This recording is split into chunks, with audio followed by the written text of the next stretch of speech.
let's get started. We're 2 minutes early, but that's how we roll. What I'll do first is I'll introduce each of our panelists, and then we'll get stuck into some of the questions. So we have Linda Tang from WeBarre. Linda is the co-founder of WeBarre, and WeBarre has been doing some phenomenal marketing during COVID-19. So really excited to get Linda's perspective from an operator side of the fence. We also have Gemma Bonnett-Kolakowska. Hopefully I got that one right, Gemma. That's okay. That's pretty good. Gemma is a marketing consultant based out of the UK who works both in the fitness industry but also for clients outside. So we're going to get some interesting perspective from outside of the fitness industry as well, which is always really relevant. And then we have Brooke Vulanovic. Hi. And Brooke's here with me in Australia, but on the other side of the country in WA, and she is an Instagram specialist, among many other things. So welcome, ladies, and really looking forward to digging into some interesting marketing topics with you guys.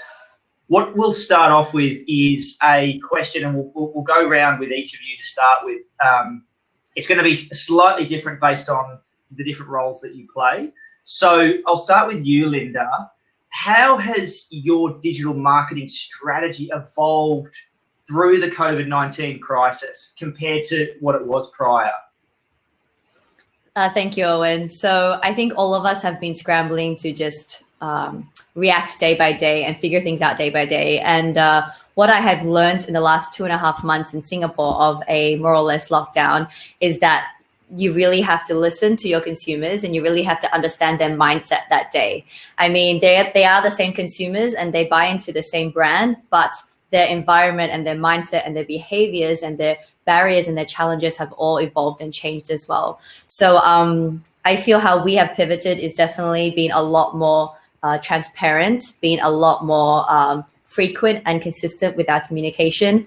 And we have asked a lot more questions back. So I think we had a good hold and feel of our client base before, but definitely during this whole pandemic, I mean, how are people feeling and why are they what kind of fitness are they looking for and what are the barriers, you know? And interestingly, when I first started and we had no idea, I asked a lot of my fellow industry friends for advice. And I said, how many people are joining your virtual classes? Why do you think they're not joining? And actually, I would say majority of them didn't know. Most of them said, actually, oh, we've had this many people join and that's amazing. But then I don't know why the rest haven't joined. I guess they just haven't got around to it, you know? And it felt like people didn't really fully understand the barriers and challenges of why people were joining or not joining at that point. So we've really delved deep into that. And I think that's really informed our marketing strategy going forward. And what I would advise everyone is, you know, don't be afraid to ask questions and not just do a monkey survey, but actually pick up the phone and ask someone deeper than just a question from 1 to 10, what they feel, but what are really the barriers there. And, you know, we've really been able to grow our digital virtual following from maybe just a couple of hundred at the beginning to more than half of our active members that were there from pre-COVID. So that has been a process and an evolution step by step. But I think really understanding what was stopping them and what they're really looking for and really understanding at the core, you know, of their values and purpose and how that's evolved during this time really informs your digital strategy, which is essentially the same as your marketing strategy, but you're just talking to them differently than how you were before. And of course, at the same time, staying true to your values and making sure that you're doing it in the way that is the most authentic and honest to your brand and what you stand for. Great. And one thing that you said there, and I want to get Gemma's perspective on this with some of her clients, was the idea of picking up the phone and actually calling people. And it seems so rudimentary and so basic, but I think that can be the difference between succeeding and failing in that area. Gemma, have you seen clients of yours do this? Yeah, it's really interesting. I think, I mean, Linda's got it spot on, if I'm honest. I know we have discussed this previously. And I think you'll see in the industry some people who've really nailed this and actually embraced it, and some people who've literally gone, oh my goodness, I've got no idea what I'm going to do. And you've got even some of the big operators. And I'm a member, and my husband and friends are members of various clubs around where we live, and speaking to people around the world, that some people have not heard from their clubs since they were closed or they locked down. And nothing, not even a, God, we're closing our doors, we're really sorry, as soon as we can open, we'll be back. Literally zero, just completely quiet. And I think you've got some clubs that have ultimately been very, very in touch with their members. And I know people that I've worked with that, and same as Linda has said, that if you get the engagement right, they will come to you in whatever form you're going. Some will not go to digital. Some will obviously prefer to go in the club. We know that from the reports we've seen. People are craving for that social connection and when they come in, not just seeing somebody on a computer. But the phone has made a difference. Even yesterday, actually, I got an email from one of the smaller boutique clubs I'm a member of, and I've only heard from them twice during the lockdown. Once at the beginning to say, we are closing, and then at the end yesterday to saying, we are going to start doing some sessions next week. And, we're going to give you a call in the next couple of days to check in on you. The difference that made to me was quite impressive. Even though I was like, I've not heard from them. Should I contact them? I was like, oh, no, I just won't worry about it. But I'm someone who works in the industry and knows all the stuff that's happening. But yet even I was still pleased to receive that. So if you can take the communication and take it to the next level and make it about how people are feeling and are you actually okay? And the communication that I've seen that people have sent out and what I've worked on with clients is it's not just we're going to open our pubs, we're going digital. It's are you okay? We're just checking in. We just want to, send our love to you and your family and make sure that you're all well. And we're ready. As soon as we can get open, we will. But until then, this is what we're going to do. So it's just been very different. And I think the clubs that have pivoted very successfully in the past few months and have embraced that are the ones who will be most successful. And look, we'll circle back to the comms strategy coming out of this, because I think there's just some real value that we can discuss around. It's not too late if you haven't been communicating. It's not, like you can start effectively now, as per your point around the phone call. Brooke, how about you? What have you been seeing in relation to people shifting their digital marketing strategy or evolving the way that they do their digital marketing pre and now during COVID? Yeah, well, I think what a lot of people did in the fitness industry, which is obviously very smart if they hadn't done it before, is they moved their lessons online and they moved their sessions online. And I think some brands have forgotten about the power that you have, that as a gym or as a fitness center, you have that direct connection to your customers still online, and it's free and it doesn't cost you anything and it's live. So any time of the day you can, shoot them a voice message and just be like, hey, really miss seeing your face every morning. How are you going? Like, remembering that personal relationship is ultimately what consumers want in times of uncertainty, in times of crisis. They want that connection, they want the community, and they want to feel like they as a person matter, not as a dollar sign. So the businesses that have been able to keep that relationship at the core focus of their strategy are the businesses that are now coming out on top of it. Yeah, absolutely. So Gemma, I want to flick back to you around scaled personalization. So for some of the bigger enterprise level operators that you work with, how do they keep that personalized level of communication without it just being a first name insert at the start of an email, for example, because everybody knows that that's just a mass email. Yeah. What have you seen them doing that's somewhat scalable but still really creates that personalized connection? I think it needs to come down to understanding who your customer is and where they fit in kind of the market itself. We know that some of the big clubs have had a wide variety of different types of members, from families to individuals to singles to blue collar. They have an absolute mix of people who are using their club. Some of them, when they're looking at their profiles, are very unique and quite niche. They're quite easy to talk to because you can use one specific language or tone. But it's as soon as you have a different mix for the big clubs that you need to ensure that the message is slightly different. And yes, you have the insert name, but the content has to be relevant to what the people have previously been participating in at your club. There's no point sending a blanket message which is covering all the new stuff you're going to bring in when actually this individual has never even been to a fitness class. Why would you send them information on it? But they have always been swimming. So you just need to really, at this point, really, and I know that people in marketing have said this many times, is know your market and know who's coming and who they are and what they are doing. And if you haven't segmented, this is the time to really go through your CRM and your database and establish what have these people been doing in the last 12 months, 6 months. Who has frozen their membership? That'll be a different conversation. Who is even cancelled in the last 6 months? Can we actually re-communicate with them and talk to them about what we're going to do to help them, and even ask them what they have been doing? So you need to have different types of engagement engagement methods for the different groups that you're actually working with. You don't send a blanket out. At the start, that was fine. And we've seen that in terms of examples that a blanket, hey, we're closed right now, but we will be back. Now really start to understand who your customers are and talk to them differently and know how they want to be communicated to.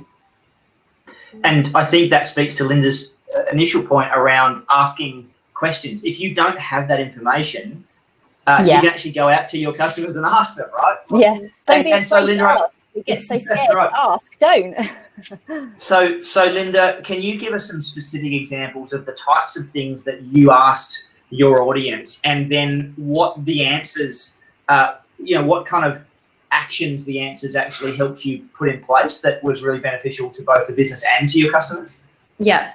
So I think people's mindsets are evolving. I mean, every country is at a different stage of this pandemic. So whether you're coming out or going in or feeling afraid or feeling excited. And in Singapore, for example, we're just about to come out. It was just announced that we're going into phase 2, which means that a lot of retail stores and gyms are able to start opening. Under what capacity, we're not sure yet, as Ross was mentioning before. But we have been actually keeping in contact all the way throughout. And in what way it will differ throughout, but I think that sentiment has changed and evolved. So you can't kind of like ask once at the beginning and assume that's the same mindset later on 2 months in, because every time something changes outside, everyone's mindset is going to change. So at the beginning, we did things like we just asked our clients in the studio when we knew we had to close, I mean, what are you going to do now? What do you want to do next? If we had virtual classes, what would you want to do? What are some challenges you have at home? Are you going to be at home with your entire family and all your kids? Do you have even space to exercise? Do you have time to craft that out for yourself? And there were real scenarios where people had no help. They were suddenly stuck at home with their kids. There was no break for them to take an hour class. So that would be a completely different way in showing up for those people than people who had the time or the space to do so. So it's been a range of how we've contacted people, but it could start from anywhere from just talking to people in the studio. I actually have a really amazing core team, and we champion them to different studios or clients. And we almost have like a VIP list for each person that they feel like they bond with the best individually. And we ask them to reach out to their group of VIPs, which are just clients that they feel closest to, that they have the best relationship with, whether it's a friendship or just built over time, to just check in on how they're doing and what they are looking for and how we can be there for them as a brand during this time. I mean, that's essentially it.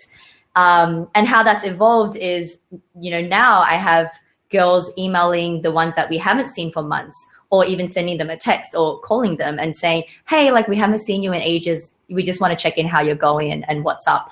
And that is different from the people that respond at the beginning. And, it's a whole spectrum of things. So the way we tackle all of these people are different as well. Some people are very quick to jump on. Some people have a lot of resistance. And how do you break down that resistance and explain to them what it's like and get them to see that it is better in the actual experience than they thought in their head? Because I think a lot of people at the beginning were like, oh, a virtual class, I don't want to do that. That's like so not motivating. That's not fun.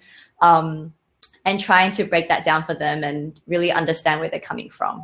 So I would say it's so important to stay connected all the way throughout as everything is evolving. And before every big decision we make or big introduction, whether it's transitioning back to the studios or offering a new virtual class, we would check in and get feedback so that it is really helping us make every single decision we make. And it is really what we're designing is for our community. It's not for us, it's for them and what they've asked for. Fantastic. And from the sounds of it, that approach for you and your business has worked really, really well. And I think it's interesting because when you look at that type of approach, I think a lot of times people assume that that's only possible with a small number of studios, whether it be 1, 2, 3, 4, etc. But I would argue, and Gemma, I'm sure you've seen this, that you can actually scale that type of approach, but it has to be a very strategic decision. You have to understand the value in what you're doing and the connection that you're creating, because it's going to cost you more money than not doing it, potentially with staff, etc., and resources. But it speaks to this idea and one of the concepts around this panel discussion of empathy and empowerment. So approaching our customers with empathy, understanding that we're not the only ones going through a really crazy and uncertain time, and then looking at how we empower them to still stay fit and healthy, and whether our business can participate in that on the way through. So if we look at empathy and empowerment as key topics, how do you see the importance, and I'll go to you, Brooke, first, how do you see the importance of content and context in communicating through COVID-19 in respect to empathy and empowerment? Yeah, well, firstly, I think remembering that everyone is going through it.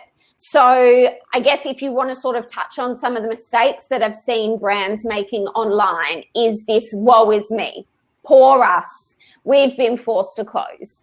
That you can't do that. Even if that is really how you feel, you can't do that online. You still need to come across as professional. And even if you're saying online, we don't really know what's happening yet, but we're here, we're going to show up for you, we're available if you have any questions, we're still going to provide you, informative educational content to help you through this time.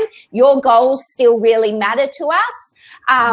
That's got to be the leading message of your content.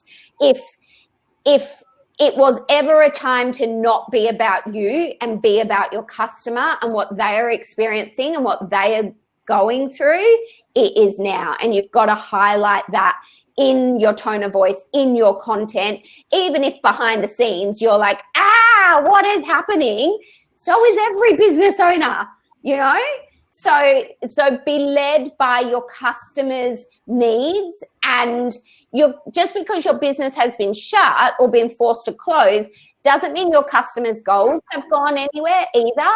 A lot of people, they're working out because, yes, obviously they want to lose weight, but also it's a stress relief. So how can you meet that need and help relieve their stress via your content so that they feel like you really did help them through this time, and when your doors reopen, they're knocking down your doors waiting to come back in.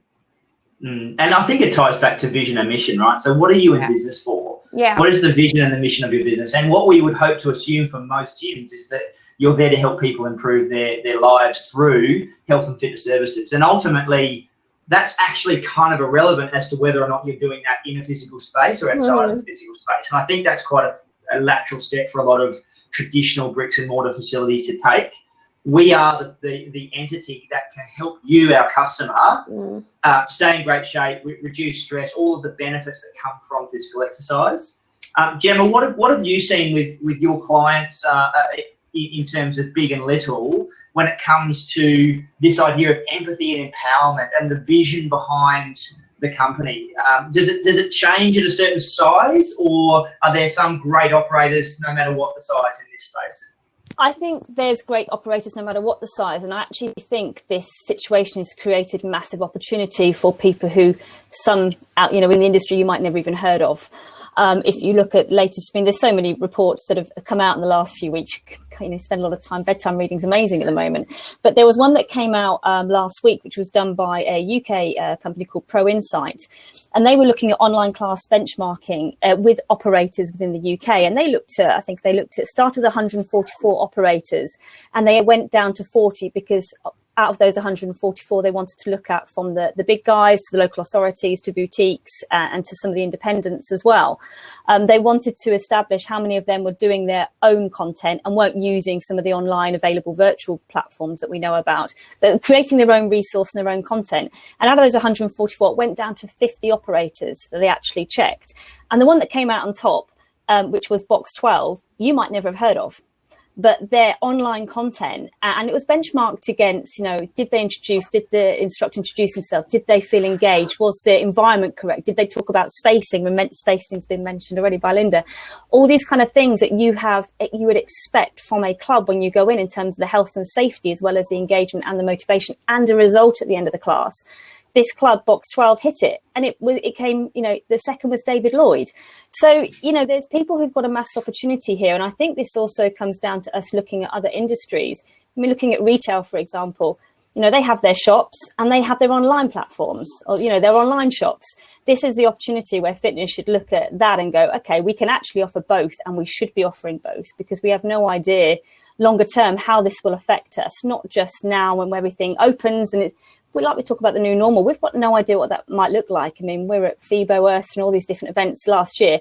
We would have no idea 12 months down the line, we're sitting all locked down at home, not going or seeing anyone, and kind of questioning what our clubs are delivering.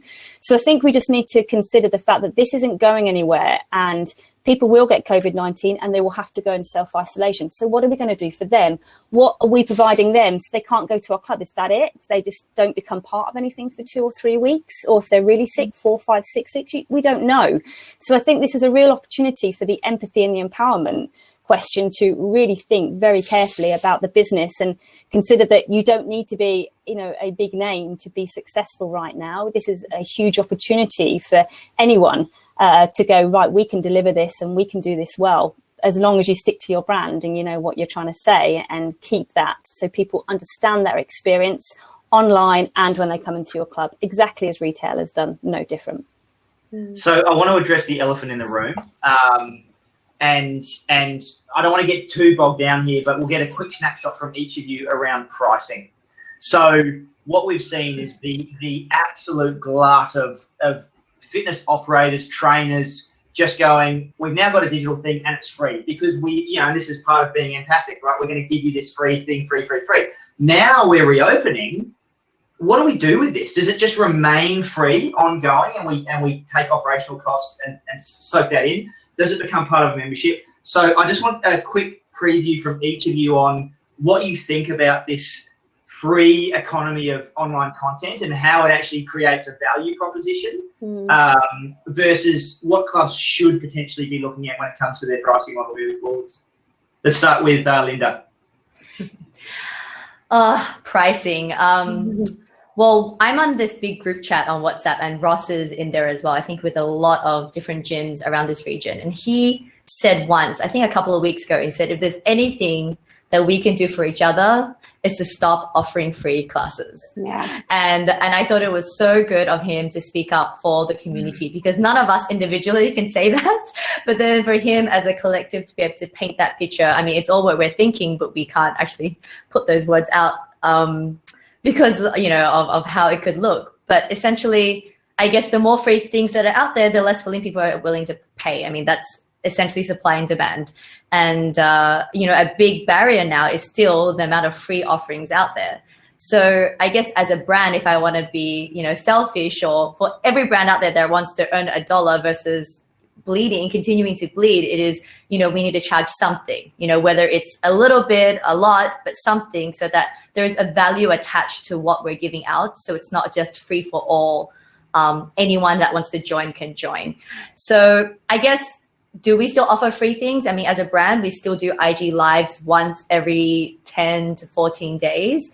And I think that is our way of showing up for our community and connecting with people who maybe can't pay or don't want to pay, or whatever the reason is. We still want to be there and nurture that community, because we still, even if they aren't giving us $1, they are still giving us a lot of love and a lot of rally behind our brand. So we still want to shop for them.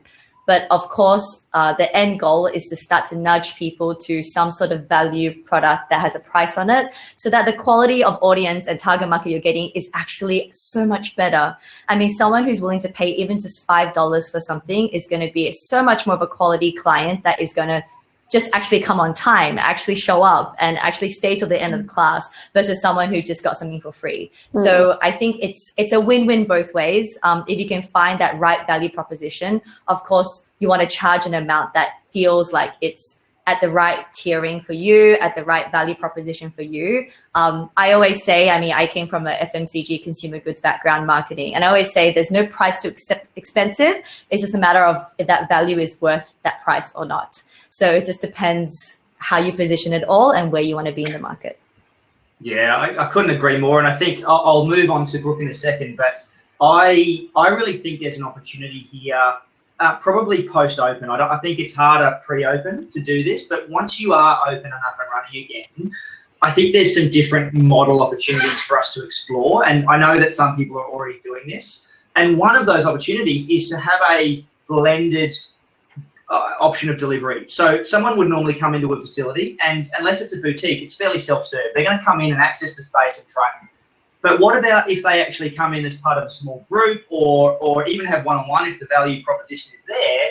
And then when they go home and do the digital training content, they've had that facilitation in the gym. They've had that hands-on instruction, that connection with the person, or whatever that looks like. And there's lots of ways you can skin this, but it elevates the value of the at-home experience, because it's simply an extension of the in-gym experience, but it's been designed that way, versus having in-gym and at-home kind of just running in parallel but not really being connected.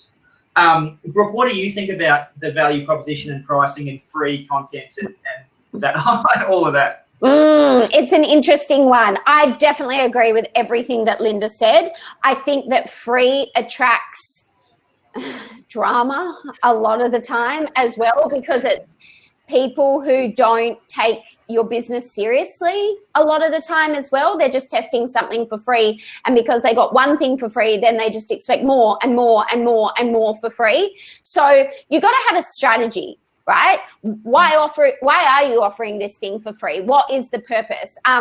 What my gym actually did, they so the weekly fee, they discounted by half to join Zoom lessons online, which I thought was probably smarter than free, because people are still paying. And now when you go back to the gym, because ours are reopened now here in Perth, you get the online for free when you pay your full priced membership.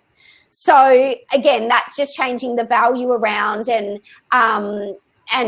rather than just having this free service going on that's quite convoluted and doesn't match, sort of like what you were saying, Owen, you got one thing going online, you got one thing going on in the club, that doesn't really work. You've got to have a purpose to it, and then perhaps bring in free trials, like as a lead gen to get people in as a once off. And look, ultimately, I think you've just got to communicate with people. Like, as gyms start to reopen and things change, and perhaps like you were saying, Linda, you were doing an IGTV strategy, just saying, hey guys, every Friday at 9 a.m., join us on Instagram Live for a 15-minute workout. As long as you tell people what's going on and don't just pull something that was always there that's suddenly not, then that's ultimately what the consumers respect and appreciate, that you've kept that communication open. And that we still do need to touch on comm strategy as well. But Gemma, how about you? What have you seen some of your clients doing that you've been impressed by, and what are some mistakes you've seen people make around this free versus paid proposition? Yeah, I think that both what Brooke and Linda said is absolutely spot on, and I think anybody who's watching will completely agree that to devalue really work for us longer term in this current situation. It was fine to really get the engagement and make sure your brand has a presence, but now it needs to form part of a very clear and very you need to look at the strategy itself in terms of your overall offering of your membership, and just to have an in-club membership, I think, is something that will evolve very quickly for everybody within the industry. So I think that has to form part of that in terms of your pricing. I think in terms of the good, the bad and the ugly, I suppose, is what we're kind of looking at. I think the people who've done it well will see, and I'm not going to mention names throughout this, I don't think it's very fair, but fundamentally I think that clients that have done it well are the ones who've really considered the experience of their brand and how to bring that to life online. And therefore people will be willing to pay for it, and not just only customers, but suppliers within the industry. For yourself, if you've clubbed and you've done it well, there are plenty of virtual platforms who are looking for good content, and that is another way to get your brand out there longer term, but equally you have an additional income revenue as well. So I think they're the good ones who've done it well because they've really considered. The ones who haven't done it well are the ones who've done nothing, who basically have just gone, gosh, I'm not quite sure what to do, and have shut the doors and run away and waiting for the kind of the thumbs up to get started again. So I think there's a huge gap between the two. Like I mentioned, the report that came out, and Europe Active are sending out a report. They've actually got a webinar later on today where they're talking about their COVID-19 and the industry itself and the pillars to help get it back and moving, and what we can do and be aware of. I think that as well as the fitness, we need to consider mental well-being. And I think maybe clubs haven't considered that as much in their virtual content, and the well-being and the meditation and the focus, and doing it with family or individuals. So not just having yourself as a one-to-one joining class, but, what about your children coming to join you? I think there was some that have done it very well, but I think we've still got a lot more to evolve on it. And I think those are the areas that should be looked at. Yeah. So I want to move on to, and I agree, I think most of us have the same opinion around the free versus paid proposition. You know, free devalues the service. It has a place in a larger strategy, but it can't just be, you know, a wipe across the board. And the more of it that's out there, the harder it is for us to actually, you know, break through that with a paid model. So again, I would just say, officially, everyone out there that's doing free, create a strategy very quickly where you understand where free sits, and it isn't just going to be blanket free for everybody across the board. It has to have its place, and there has to be paid options in there as well. Let's talk about where people should be deploying their marketing spend now. We've got Brooke and Gemma on the consultancy side, Linda on the operator side. Let's talk Facebook, Instagram, LinkedIn, print, collaborations, PR, TikTok, for maximum effect and maximum return, you know, especially in this current situation of consumer uncertainty and industry uncertainty. There's a lot of guesswork about where we're going and what's going to work. Where are you seeing the most impactful spend, and on what channels? Let's go, Gemma, to start with.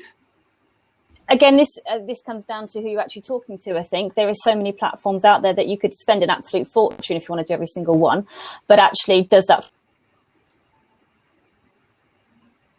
club, or you're actually trying to develop your digital content to people who don't live anywhere near your club?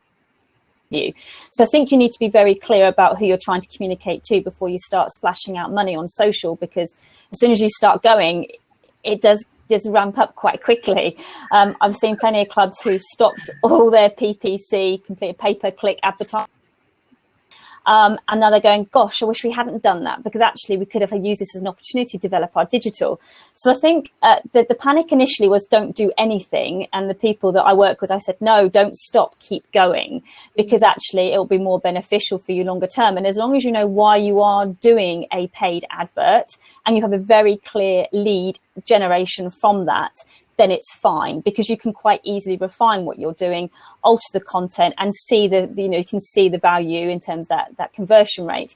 If you're just doing adverts for the sake of it with no potential return or being able to manage the data, don't do it, because if you're not going to be able to generate or see what you're actually selling, you can't validate it, and you're sitting with a board trying to explain that is always a bit of a challenge. So I think you need to know your market before you decide flooding the social, because there are very many out there. You've mentioned TikTok. Well, there's this very age related or specific to that.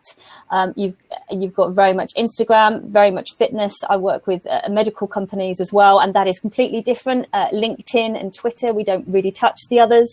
So you need to know who you are, who you're communicating to, what your spend is. Don't go over budget, and be very clear on your target, and check it, and don't just let it roll. Keep on top of it. That's probably the best thing to say. And if you don't have any of those things in place, hire a consultant that can help you. So, Linda, how about you? What's been, I think, switching to the operator side, what's been your biggest win from a platform perspective? Well, I guess it's a little different for me, because coming from a startup and a boutique studio, you have very little budgets, and you try to hustle as best you can. So at the beginning, when we first started 4 or 5 years ago, it was literally maybe some Google ads. And I think that was about it. The rest was all organic, because we just didn't have the money. And now that we've grown a little bigger and we're trying to reach a lot more people, because the growth is harder to gain now that we're more established. So now we are looking at, for Singapore specific, Instagram is huge. So for that country specific, Instagram has worked really well for us. But I would say because I feel our community and our clients feel so engaged when they do stay with us for a while, and they have so much love and brand loyalty once they buy onto our brand, they're our strongest asset. So word of mouth, campaigns around our community, those would be our winners. And I think that works for us because we've always been very open. We've always encouraged them to speak up. We've always encouraged them to speak to each other. So the community is very engaged with one another and with us. So that's been very helpful. So for example, something that's not even really on social, but we launched this Bardi campaign. So it's a bar class, so Bardi, a play on that word. But basically you can invite your Bardi to a virtual class. And they can come for free for their first class as long as they do it together with you. And, that brings it back to the community, and, you're empowering a friend with the gift of fitness to join you on this class that you love. So it's like non-platform based, but I mean, we executed that via social media, via EDM and all that. But I would say as a campaign, in terms of what wins for us, is more word of mouth and leveraging our community, because they are so strong for our brand. So as a boutique, I feel like those kind of strategies work really well. Obviously, if you're just starting out and you don't have that awareness out there, you're going to have to think a lot more widely and maybe invest a little bit more to get the word out there. But right now, I feel our community, our core community is so strong that we are leveraging off them to continue the growth. And that's probably the center of our marketing strategy now. Sounds like a little bit like the Holy Grail. Brooke, how about you? I'm sure you don't recommend Instagram at all. Well, obviously I'm Instagram's biggest fan. I agree with everything that Gemma and Linda said. I think when you're starting off and you don't have much money, if you can use these social platforms and get your organic strategy right, depending on who it is that you're targeting and what platform they are using, and then ultimately a happy customer is going to help grow your business. If you're getting your customers results, tell people that's the best strategy that anyone can have. And the even better thing is it costs you nothing. So even looking at implementing referral programs now, so that your happy customers do the advertising for you, and it barely costs you anything to put in a referral program. Instagram usage is up 50%, so that's huge. The attention is on the platform, and it is a really good opportunity to grab the attention of the businesses, like Gemma said, who have just disappeared because the consumers are still there. So I've seen a lot of businesses that their growth has catapulted through this because they are the ones that continue to show up when their competitors just disappeared. I've got a really important question for you as a follow-up. If you don't have anyone in your team, so either yourself or your immediate staff, that are great at doing social videos. So and Instagram stories is the thing that sprung to mind, because it requires someone that really has an aptitude for that. Like, it's not something that you can kind of just give someone a phone and then they're great at it if they're not naturally sort of into that. So what's your recommendation for businesses that are in that position where they just don't have a natural person that can go and generate all of that content for them? Ask your customers. Ask the bubbly customers that love to chat, that you can never get them out of your space, if they'll provide some video content for you. And like 9 times out of 10, they would love to. And again, that's your testimonials, that's your advertising. So go to your happy customers first. I think Linda touched on this before, because they'll be more than happy to. And that's relatable for your consumers as well. Nice. Okay, so switching tack to who is currently winning the internet and why. So some examples of really fantastic online marketing, really fantastic communications, whether it be in fitness or not. And I'd like a bit of an even split here. So Linda, and you can't say yourself, who's winning the internet for you and why? So for me, I feel people who have changed or pivoted their marketing based on the environment are winning with me. Those are the things that I look out for. So if I know someone is giving me the exact same EDM or ad, that I was a part of pre-COVID to post-COVID, it's just like a different, range of clothes or whatever, but it's the exact same format, then I'm like, well, they haven't edited anything and they haven't adapted anything. So for me, it's really people who have thought about what I'm going through and what my needs are and pivoting that. So I mean, I can call out some fitness brands that I feel like have really spoken to me. So brands, for example, like activewear, they're like the best home clothes, like the coolest home outfits you can wear. I love that because it's like I'm so sick of wearing the 5% of my wardrobe that I wear every day, and if I can get some stylish home gear, I think that's that's really fun. So that for me was like, oh, I wouldn't normally buy them, but then I think I'm going to go look at what they have to offer. So that was one that I thought was quite cute. And I'm going to call out my friend Pete from Yoga Movement.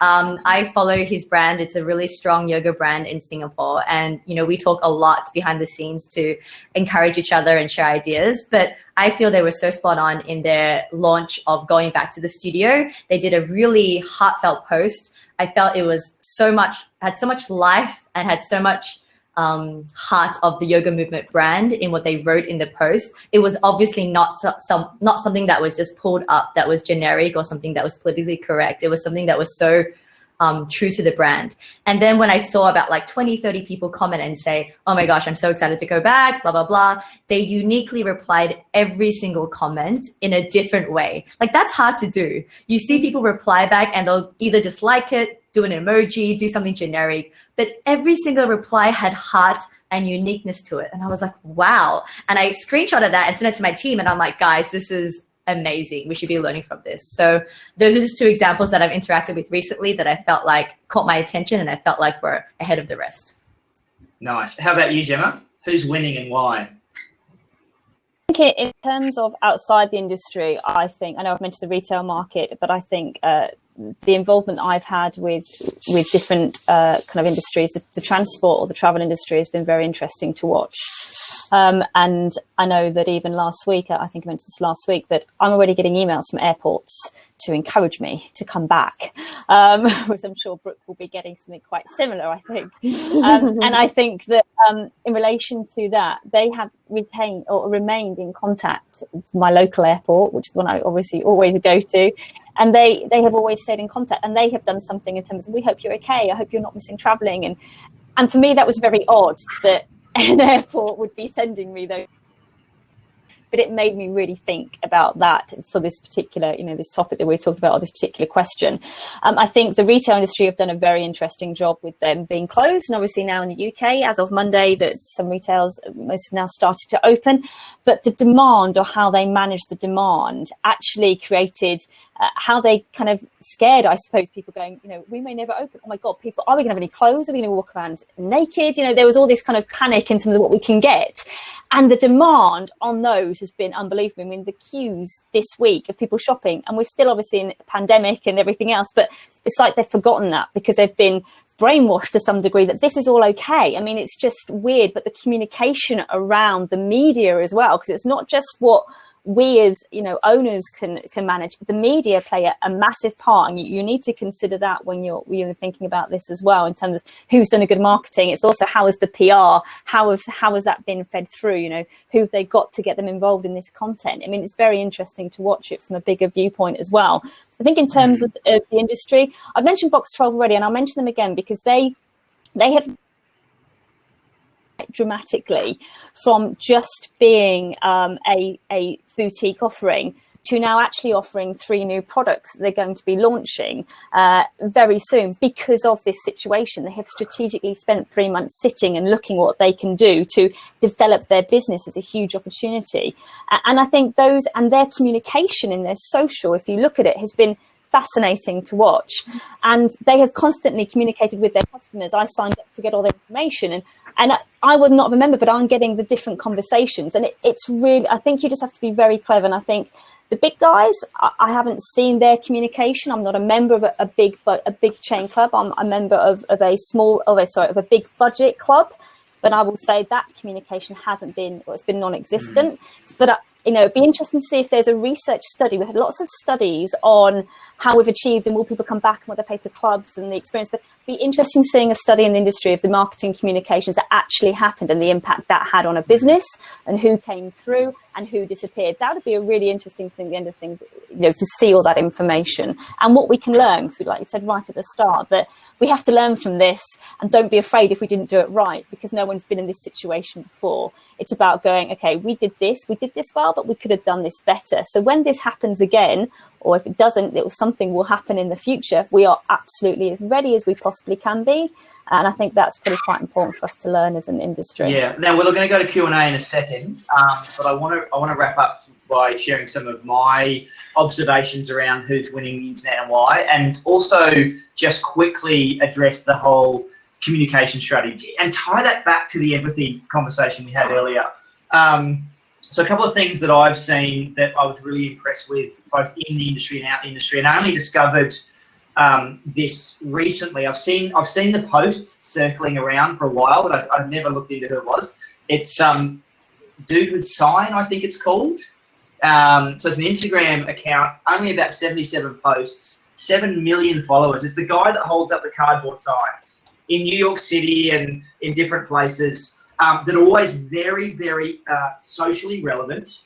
They're often quite funny. And what impressed me about that was, A, the number of followers that the account has with such a small amount of content, but B, how perfectly the content matches the platform. So when you're on Instagram, you want to see content like this Dude with Sign is putting up there. It's very socially relevant. It's very timely. It's shareable. It's funny. The number of comments and shares that content gets is just off the charts, to the point where he has, paid partnerships with Instagram themselves, etc. And it's incredibly simple. It's a photo of a guy holding a cardboard sign. And so I think that speaks to opportunity around understanding your audience, understanding the platform that they're on, and the type of content that they want to engage with on that specific platform, and then figuring out how to match your brand message to those two things. And if you do that well, then you get all of that natural, organic, and social engagement that is kind of the dream. And then on the flip side, I'd say Joe Wicks. And if you haven't seen Joe Wicks, you I don't know where you've been hiding. Gemma, you would be very well aware of this in the UK. But so is it what's his handle? Is it body? It's body something. I forget. Anyway, yeah, but he does these live YouTube, so it's been good to watch. But live audience of many millions of people in their houses all over the world watching this guy and doing a family at-home workout. So, this is one guy. This is not a gym. This is not an enterprise level thing. And I think there's a lot that we can all learn from how he approached. He already had a platform, but he just supercharged it. And when you look at talent acquisition for a club, looking at people that can do things similar to the way Joe delivered that content is an investment that I would seriously be considering moving forwards. Not just your in-club talent, but also your digital talent as well.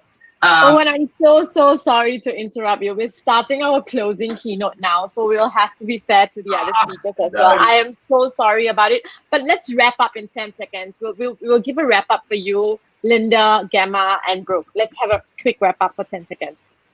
Any final words? Go. I'm done. Gemma, you go first. Maybe over to you, Linda. Yes. Just 10 seconds of wrap up. Linda, or do you want me to You go, Gemma. Okay, cool. I like that episode. I think overall, I think the key thing is like I said previously, is to ensure that you are not afraid to be honest about what you've done and what you haven't done.